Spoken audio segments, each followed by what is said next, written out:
Well, ladies and gentlemen, welcome back to another video back out on the shore. Was down here the other day, back down Loo again. I know we've been here quite a lot recently, but there's just some fantastic spots to find things, and every time I've come down here it's always been something different, which has been great. But yeah, we've got some really good tides at the moment. Came down a couple of days ago, and to be honest I wasn't that happy with it. We didn't really find anything particular. We were targeting spider crabs, lobsters if we were lucky, and brown crabs. We did find some spiders, some small ones, and we found some brown edible crabs, but yeah, with the bigger tides that we've got at the moment, I was hoping to find a lot more. So welcome to part 2. Let's see what we can find today.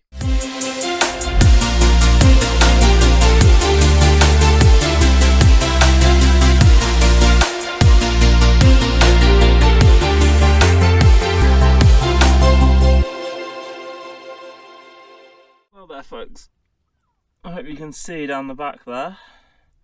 No matter how many times I come here, there always seems to be a breeding pair of brown edible crabs. Yeah, not too bad on the size on those. That male at the front might actually be big enough, as long as that one is the male and it's not soft. So, happy days, I'm going to bring them out and give you all a show. Unfortunately, I'm not going to be able to set the camera up down here to show you exactly what I'm doing, as it's a bit too deep in the water, and yeah, it will kind of flood the DJI with the mic on. Yeah, let me move some of these rocks out the way again, and then see what we can do about getting these guys out for you.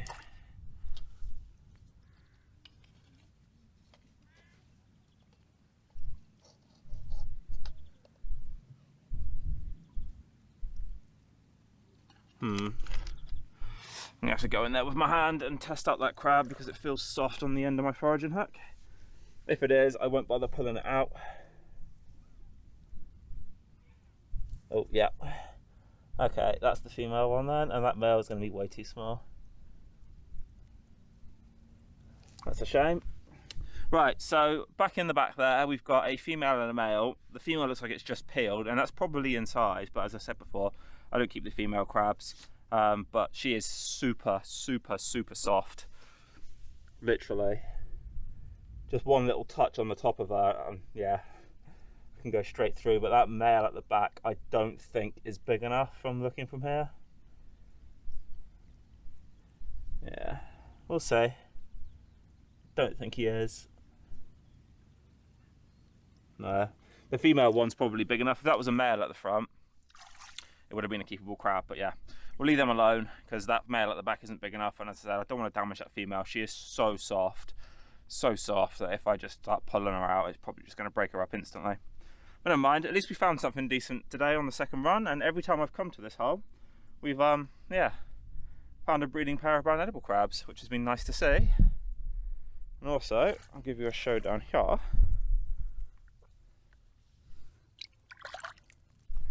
Down there,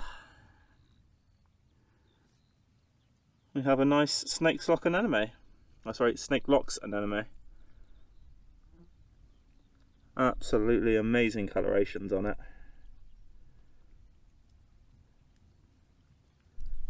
Yeah. Yeah, I'll give you one last shot of them in there. Male one's actually at the back, and that's too small. Female one at the front there, or the most likely is that that's going to be the female at the front. She is super soft. So we'll leave them alone, we'll go and hunt, and we'll see what else we can find. Alright there folks, if it will pick it up, I don't know if I've got a decent enough angle for you to be able to see, but we've got a nice sized crab down at the back there. It's going to be very close to legal limit, but again it depends if it's male or female. I can't see any others in there, other than that one crab that's wedged itself right at the back of the cave there. So yeah, set up the camera again and see if I can get this crab out.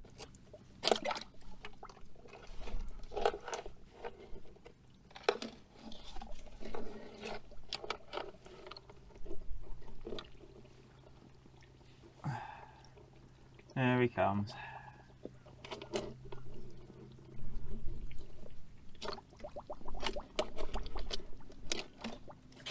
Come on, you. Let's get you up.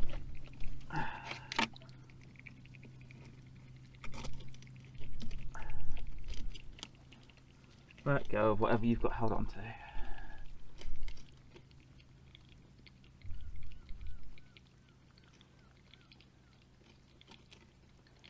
Ah, so there's actually 2 crabs in there. That's why he was so stubborn to come out. There's actually another female one down at the back.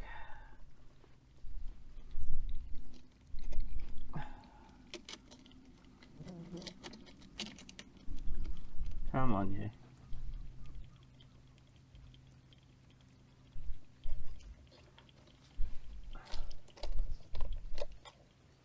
There we go. Oh, that was a bit of a battle. We got him out at last. Hooray! He's missing a couple of legs, unfortunately, and one of his claws, which is a shame. Yeah. He's not going to be... Well, he's going to be a bit under, unfortunately. It's probably going to be about 130, 140 mil. Yeah. Shame, not keepable size. But yeah, we've got another one to show you. Nice big one-armed bandit.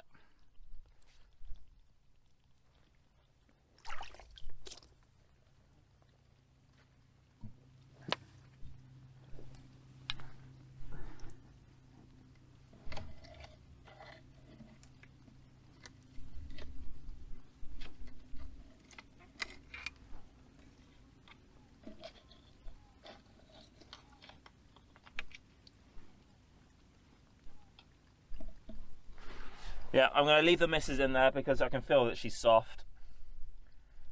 Ooh. Let's get you, buddy. I feel let go of this seaweed. Get my pet. Come here, yeah.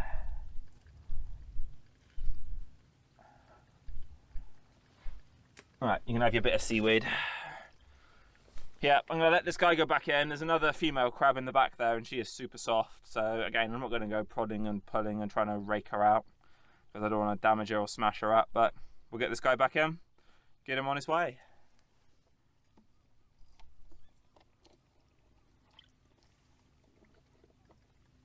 There he goes, back in his hole. Right there folks, I'm going to head out over and around there quickly. We're at low tide now. Last time I was here we found some lovely lobster holes up there. Hopefully I can get to them, and where I found that conger eel as well. So we're going to quickly check those out before the tide starts turning back in. But as I do go down, there's a couple of places just in the front of me I'm going to check. But yeah, I just wanted to explain. Sometimes it looks rather rough with what I'm doing. As I always preach, to be extremely careful with these things. I don't just go in there and start ramming around. When I was yanking a bit harder, and you might have seen some of the splashes and that was more to do with getting this off the rock than actually trying to yank a crab out. As I said, you need to be extremely careful with them, because especially at this time of year, when they're breeding, the female ones are so soft that if you are really rough and not careful, you'll just rip them to pieces. And that'll be the end of them, and that's not what we want. We want a good breeding stock for the future, and we want to make sure that everybody can enjoy for generations to come. And again, it's exactly the same as when I'm foraging as well. It's all about sort of selectivity, really. It's for me, knowing that I can come down and pick something that I've caught that I want to keep, rather than having some boat or something like that just dredge everything out of the ocean. But yeah, just going to give these areas here a quick check, and then we're going to quickly head on out there before the tide turns. Catch you in a mo. Well, I was a bit disappointed on the old conger hole there. It was an absolute pain to get to. It took me nearly 10 minutes to get through the knotted rack that was over there, and there was nothing there, so oh well. It's the way it is sometimes. I'm just going to make my way over here. Hopefully we'll find something else.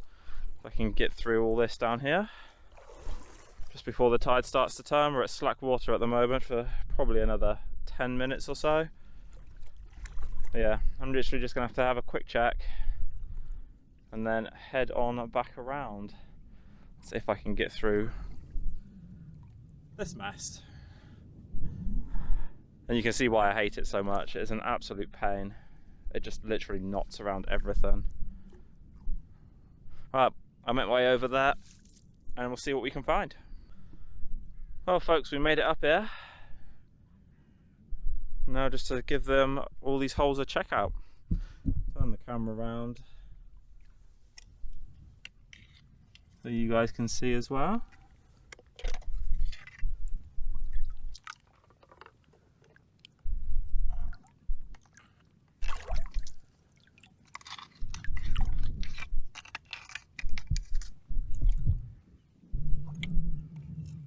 that one, unfortunately.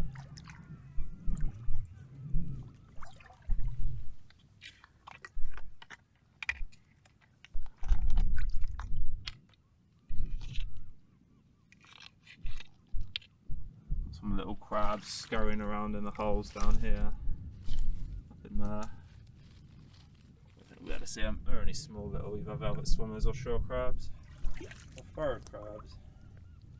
Yeah. Let's see what we've got. Back here. These were the two really nice holes that I came across the other day. Especially down there and down there.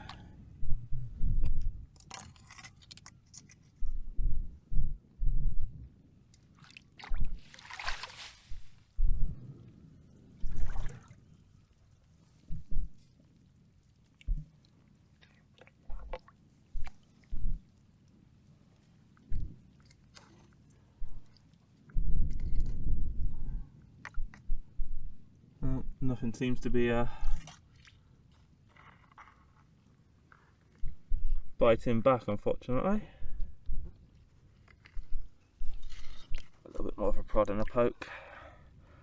See if we can't encourage something. Oh. No, I don't think that was, no. Generally you can tell if you've got a load of seaweed like that in the back of the holes, you probably aren't going to find a lobster or something like that in there, as they tend to turf it all out. Crab, potentially. But lobsters seem to keep their holes extremely clean and tidy.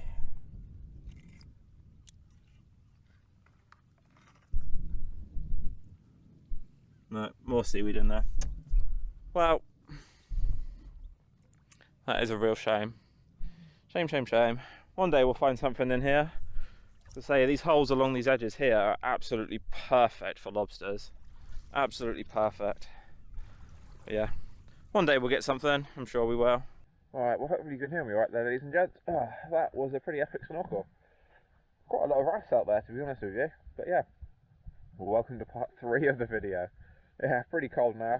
Testing out the gear, as you can see. Yeah. Oh, knackered now. I came across an absolute phenomenally big lobster at the end then, but I could not for the life of me get it out. I'm just far too floaty. Even though I've got a weight vest on with another 2.5 kilograms, I just float. So I'm going to have to make a few adjustments there. I didn't bring my lobster extractor with me, so yeah, I couldn't get it out. Made a try, made an effort. Got it on video though, so at least you'll be able to see it, but the claws on that thing were monstrously big. The last lobster I caught was just bang on 90 mil.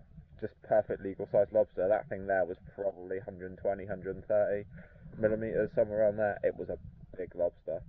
But if it's still there tomorrow and the weather holds, I'll be out again and hopefully we can find it. But anyway, yeah, welcome to part 3 of the video. And as I say, hope you enjoyed it and stay safe. Bye from me.